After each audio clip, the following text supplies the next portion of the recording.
a seat, strap in, and make yourself comfortable, y'all. This is Moxie Divine, the Renegade Therapist, testing out the idea of podcasts rather than getting my face on the camera today. And part of the reason why is I've been seeing a lot of new stuff in feed about being authentic, being vulnerable, and really trying to speak to a niche as far as what your message is in order to really reach the right people. So that's exactly what I'm really driving at today. And the more I think of it, my niche are people who help people. People who help people, whether professionally or vocationally, or they just tend to pour out of their cup into other people a lot. So that's really what I'm here to speak to today. How to do that and do it without coming up on the empty cup yourself. So I want to make sure that I make clear I'm not trying to render therapy over the airwaves. However, there are probably some things I easily could say that would make some sense and that would be helpful. So today being Sunday, this is usually a day of rest for most people. Why I'm feeling inspired to do this today, I'm not exactly sure, but I'm just gonna let fly. Today is a brunch day for me and my husband and our cats. So in about an hour or so, I'll probably wind up whipping up some food and having a seat and just taking a pause and really trying to stay in the day until I eventually need to go back into my office, which will be tomorrow. So when I am there, I honestly think one of the most relevant things I do that really actually, I guess, sets the tone so that I'm in my preservation of my cup mode is how I actually enter the office. When I walk in, I think I may have done a little video about this. I might link that into the podcast. When I get to the office, I turn on a bunch of incandescent lights because I hate those fluorescent lights, the ones that hum.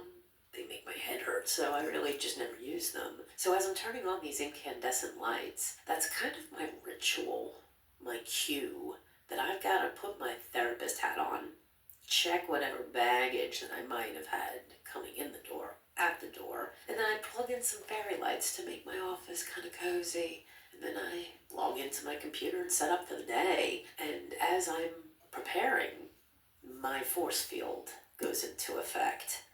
And I'm sure other therapists may have their own ways of doing this, but here's mine. This force field is basically it's like a bubble around me. It's got little pinpricks in it. The pinpricks allow me to read the energy of who's in the room with me, but not absorb that energy like a sponge, so that I can sustain myself during the day without actually coming out of the exchange like one of those shag carpet rugs full of some kind of spilled beverage, because spilling happens.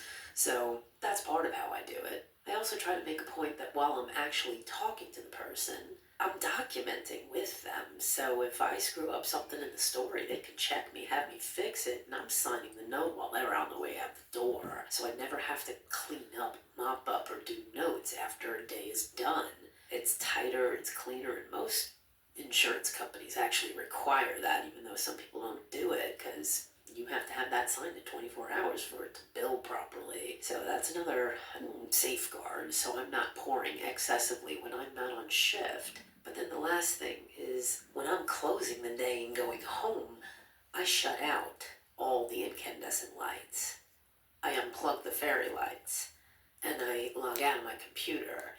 And that's my closing ritual, so anything that amassed during the day as far as other people's energy, I'm shaking that off if there was anything that I feel was still kind of hanging around. And then I leave the office, I lock the door, and I go do me in my personal life until I need to go back to the office. So that's me taking the therapist hat off.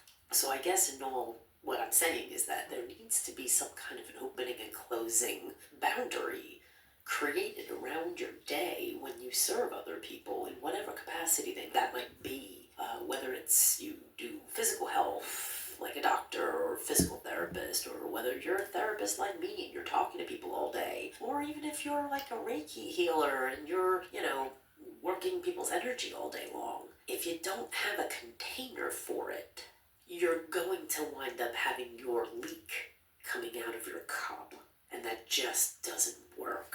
it's not sustainable. So that's one of the tips I wanted to bring to the forefront today, and I'm hoping that, for whatever it's worth, that this might be something that is of use to whoever may get a chance to listen to this. So, coming to you live from my office at home, Moxie Divine, Renegade Therapist, signing off.